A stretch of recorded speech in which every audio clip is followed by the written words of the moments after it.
How to link Facebook group to a Facebook page. Hello everyone, welcome to this channel. I'm Emily and I'm here to help you out today. So without any delay, let's get started. Now starting off with the checking of the updates available for the application on our device. So let's go to the Play Store application. Now as you can see, there's update available for this application on my device.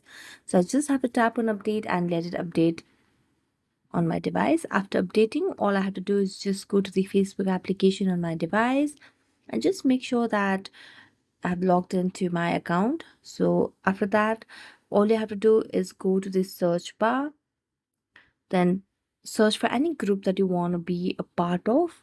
So I'm just going for dog lovers over here, and here you'll have the option of join the group. Tap on join group and the admin will be able to make sure that you join this group. So after joining this group, what you can do is just go to your profile,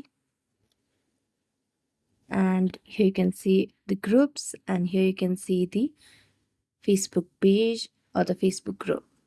So thank you so much for watching this video. If you enjoyed it, don't forget to like, subscribe and hit the bell notification for more updates.